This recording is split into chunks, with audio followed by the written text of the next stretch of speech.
오늘은 이면 작가가 방문해서 우리 작업실에서 드롱일 할 준비를 하고 계십니다.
그럼 우리 이면 작가님은 이 작업 드롱하면서 어떤 생각을 하셨나 좀 그래도 궁금하네.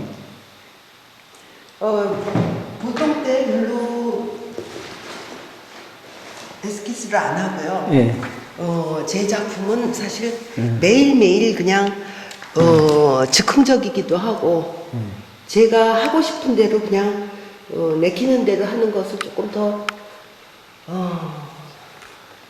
감성적으로 더 더 좋게 생각을 하는데 예. 매일매일 해도 이제 뭐 나이가 많이 되니까 하는 게 다 비슷비슷해요. 그래서 매일매일 나에게 주어진 그 시간, 내가 할 수 있는 어떤 그 능력껏 무언가 작품 의지를 가지고 계속 해 나가는 것이 저의 할 일이 아닌가 그런 생각을 하면서 하죠. 근데 저는 이제 보시다시피 그 구상이 아니고 추상 작품이기 때문에 제 마음속에 있는 어떤 품은 생각, 가치관, 철학 이런 것이 더 중요한 것이라고 생각하고 그것을 위해서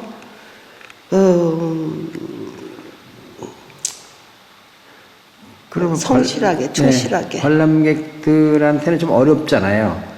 그래서 어려운 걸 조금이라도 도와주시는 말씀을 하신다면 어떻게? 일반 관람객도 오면 그럼 이거 어렵네. 이 화면 속에 실제 우리가 이렇게 보여지는 그 구체적인 그 사물의 묘사 그게 없기 때문에 좀 어렵다. 이게 무엇을 의미하는 건가 그렇게 생각하실 수 있는데 우리가 음악 같은 거는 주제가 없어도 들으면서 이렇게 느끼고 감명을 받을 수 있듯이 미술도 보면서 이 안에 뭐 특별하게 뭐가 없지만은 이것을 보고 어떻게 느낄 수가 있는가 뭐 그런 생각을 하는데 그래도 음악도 뭐 사계라든지 뭐 운명이라든지 뭐 나름대로 그 작곡거나 그 곡에 어떤 의미는 좀 있죠. 네. 완전 현대 음악이 아닌 이상. 네, 저는 제 그림 속에 이게 뭘 심으려고 하는 그래도 나름대로의 그림이 인생과 같다라고 생각을 하는 거죠. 그렇죠. 네, 이게 제 삶이 이 안에 이야기다. 이면 작가의 녹여들어가는. 삶의 이야기다. 제 삶뿐만이 아니라 뭐 보편적인 삶. 네. 그럼 그 삶 중에 네. 뭐 고통도 있고 희노애락 중에 어떤 쪽으로? 고통이 있어야지 그 기쁨도 가중되고 기쁨도 발견할 수 있는 것이고 그 고통이 없는 삶이라는 게 어디 있겠어요? 그럼 그림 속에는 고통도 있고 당연히. 기쁨도 있고 다 작품마다 그렇죠. 다르겠네요. 예. 그러니까 작품 속에 찢기고 구겨지고 어떤 그 내가 원래 계획했던 거와 다르게 어떤 나가는 인생의 맛 예, 예, 그런 것들이 이 그림 속에 다 표현되어지고 있다라고 생각을 해요.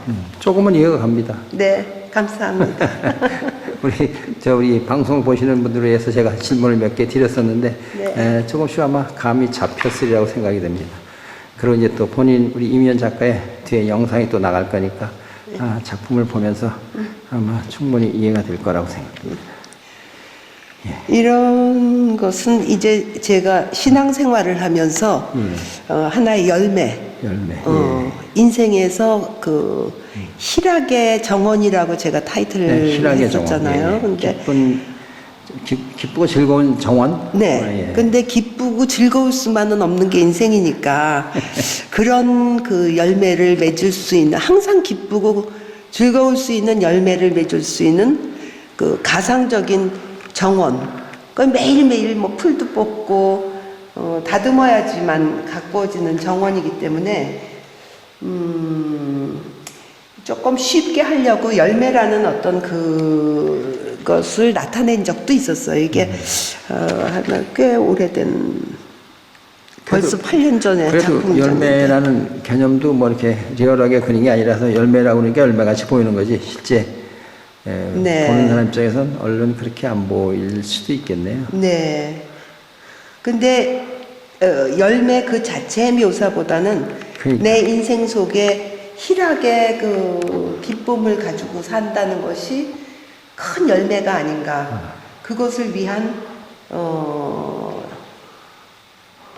정원을 매일매일 이 작품 하면서 일기 쓰듯이 매일. 네네.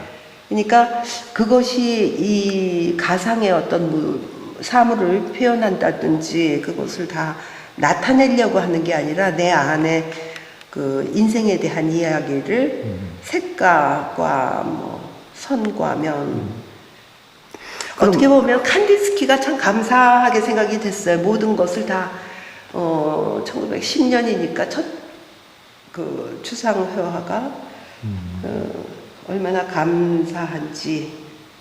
그러면 우리 이면 작가는 그런 추상적인 작업하기 그 전에는 그래도 다른 작업은요? 저는 어려서부터 동양화를 접하고요. 대학에서 동양학과를 졸업했기 때문에 그 동양화적인 어떤 그 재료에 친숙했었죠. 그런데 대학을 졸업하고 서양 미술의 강렬한 색과 또 표현 기법이 자유로운 것을 더 알고 싶어서 유학을 떠났죠. 어디서 유학을? 예, 프랑스의 이제 파리의 국립미술학교에 입학을 했는데. 팔대학인가? 아니요. 에콜 데 보자르. 에콜 데 보자르. 예. 미술학교를 네, 들어갔죠. 미술학교. 예. 그랬는데 엄청 실망을 했어요. 제가 원하는 어떤 그 작업을 위한 공부가 아니라 서양 미술의 기초를 가리키는 건데, 저는 그걸 알기 위해서 갔었던 거는 아니고, 서양 미술에서 그 자유함이 어디서 나오는가 사실은 굉장히 궁금해서 갔었죠. 그런데 얼마 되지 않아 결혼하고 아이 낳고 뭐 이제 이렇게 해서 한국에 다시 돌아왔을 때 굉장히 실망했었어요. 왜냐하면은 내가 너무 한국인이면서 한국을 모른다는 거, 한국 미술사를 모른다는 거. 그래서 안휘준 선생님이라고 서울대학 그 한국미술사 가르치시던 선생님한테 부탁을 해가지고 한국 미술에 대해서 더 열심히 공부하자. 1년 동안 청강생으로 또 아이 둘의 엄마로서 공부한 다음에 90년도에 제가 아이 둘을 데리고 파리에 다시 가요. 다시? 네. 그럼 그때는 다시 보였어요? 실망했던 게 다시? 그때는 확실히 무엇을 공부해야 되겠다 하는 것을 이제 알고 갔기 때문에 두 번째 파리에서 머물 때는 일대학에 파리 일대학 고고미술사 학과에서 현대미술 전공으로 다시 공부 시작한 거예요? 네. 어이구, 그냥 전업작가로 가서 공부하시죠. 작업하신 게 아니라? 네. 그러니까 이론을 저는 해결하고 싶은 게 뭐였냐면, 그 석사 논문도 그 제목이지만, 어떻게 서양 사람들은 캘리그라픽한 그런 그 서정추상이라고 그러죠. 그 서정추상을 먹으로 막 하는데 동양 사람들은 그걸 몇천 년 전부터 그걸 해오면서 이것이 무엇인가에 대한 그 정의가 안 내려진 그런 상태였고, 저는 그게 굉장히 궁금했어요. 왜 우리나라에서는 빨강, 파랑, 노랑, 뭐 이 민화에서는 물론 볼 수 있지만은 그것보다는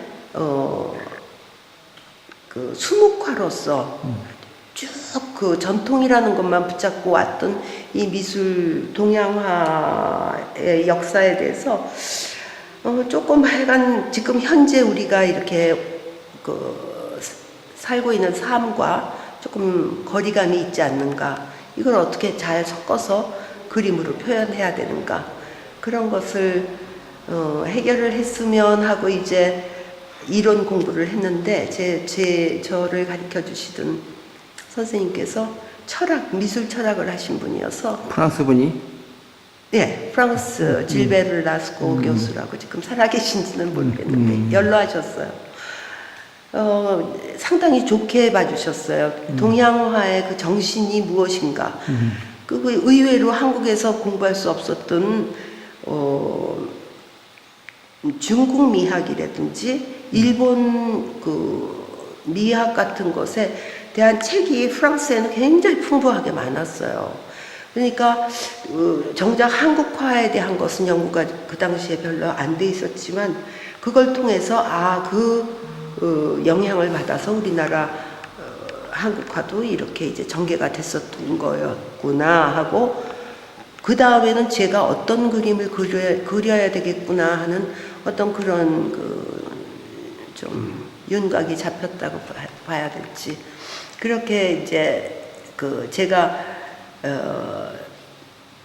동양화에 대한 해결이 이제 서서히 되고 있는데, 그 당시 어머니께서 강권하시고 저 자신도 상당히 아이 둘을 데리고 이제 뭐 파리에 사니까 결코 쉬운 삶이 아니었죠, 일과가. 그럴 때 그래도 내 안에 기쁨이 있는 것은 어떤 신앙적인 그 초월적인 존재, 하나님께서 나를 인도하시고 그냥 보살펴 주신다는 그 굉장한 안정감 같은 것 속에서 참 좋았던 것 같아요. 나만큼 행복한 사람이 있나? 이런 생각을 하면서 3년을 지내고 한국에 왔습니다. 그리고 그림 속에서 이 모든 색에 대한 자유로움을 얻었어요. 색이든지 면이든지 점이라든지 그것에 대해서 무엇을 그렸느냐 한다고 하면은 내가 무엇을 묘사했느냐지만은 내가 하는 모든 것에 대해서 할 수 있는 자유가 화가이기 때문에 있는 거 아닐까요? 파리에서도 전시를 하셨었나요?